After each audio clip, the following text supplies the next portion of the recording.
Well, we are now well into the Washington legislature's 105-day session with hundreds of bills already introduced, some of them moving along further than others. That hasn't really been fleshed out just yet. Certainly top of mind for lawmakers is the $10 billion budget deficit facing the state, as well as how to work with the new Trump administration. A lot to get through. Joining me now is former State Senator Reuven Carlyle. First off, thanks for coming in to do these weekly, because there's so much to try to get through. And you and I were talking a few minutes ago.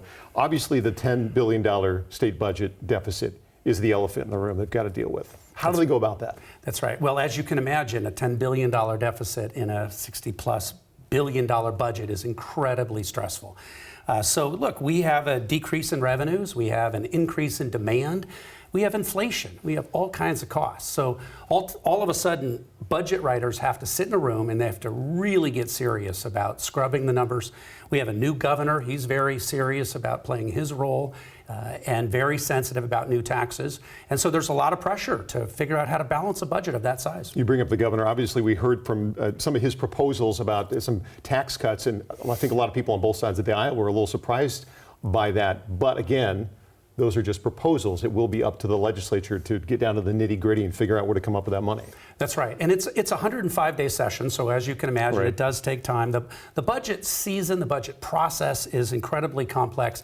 But at the end of the day, like a family, it comes down to revenue and expenses, and they've got to prioritize pretty quickly. And there's a lot of pressure right now, especially education. You did this, what did you say, 13, 14 years? 14 years, yeah. 7 years in the State House and 7 years in the State Senate. Are they just overwhelmed or inundated with so many things? It's just hard to figure out. I mean, you have to go through the weeding out process, obviously, and then we'll get more clarity each week, it sounds like. That's right. Well, think about our community and technical colleges, our universities. Think about foster kids, parks, prisons, healthcare, Medicaid, nursing homes. I mean, you can imagine. I mean, most programs are pretty important to a lot of people, and so it's not easy. I mean, there's real implications for budget cuts. And it's not like you can get in there and just take the axe to one or a handful of them. It's going to be a little bit here and a little bit there, most likely. That's right. That's right. And there's a lot of areas of investment that are very tough to reduce. I mean, public education, our K-12 system, 1 million school kids, that's the state's paramount duty. They have a constitutional responsibility. So you're not going to just go in and reduce spending there very easily. We've heard a lot about the Trump administration and the cuts and the well, we'll just leave it at cuts for now, but the spending cuts at the federal level, that all trickles down to states. But right now, there's a big question mark as to how that's going to affect this budget. Yeah, that's right. Well, most of the state budget is state dollars, except there is about 32% of the overall state budget that has a direct tie to the federal government. So the uncertainty in the Trump administration, and if you think about military spending, you think about all of these areas of public spending by the federal government, there are consequences at the state level. So this uncertainty is pretty unsettling for a lot of folks trying to balance a budget. Does that mean they have to go into it possibly cutting more than they were planning to and hoping that not as much federal money gets taken away? Yeah, pure uncertainty. I mean, I don't think anyone has an answer because of the way the federal government is now exploring how they want to show up. Then do you slow play some of those bills? I think some of the bills that cost a lot of money are going to have a really tough time. Yeah. Well, now we go from the main budget to the other biggie, the transportation budget. That's $1 billion deficit. As you mentioned, a separate budget altogether. But you've got a ferry system that needs some new boats very, very badly. Plus light rail and some other mass transit projects and the roads in general. How do you tackle that one? Yeah, well, State Senator Marco Leas, Representative Jake Fye, the transportation leaders in the state, I mean, they've got a tough challenge. And you think about the cost of inflation, the cost of construction for 520 and our ferry system, not just new ferries in terms of electric or hybrid, but just in terms of getting them manufactured and out the door.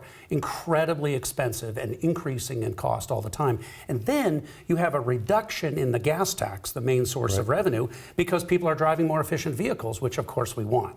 So the combination of lower revenues, increasing the cost, that's what's going on in terms of that deficit. I want to leave some time for housing, but I'll ask you one more question about that. How much of that do you think is going to fall on drivers through tolls or other fees at some point to be able to balance that part of the transportation budget? There's probably a combination. There's probably a bit of that. A number of fees are likely to increase. At the same time, you might take the sales tax. When you buy a new car or truck, the sales tax that is paid is sent to the operating budget. They might siphon off of that money and send it over to transportation. So Senator Lee has been pretty creative about some of those solutions, and the Republicans have been advocating for that for a long time as well. There is so much to get through. It's hard to, we're just scratching the surface here. But as far as housing goes, I did want to touch on that, the bill to cap the rent increases to 7% a year. How do you think that's going to fare this session? Yeah, that was a big priority last year. Right. It didn't make it through. Most bills, of course, don't pass, but a bill like this, sometimes a couple of years gets baked a little bit.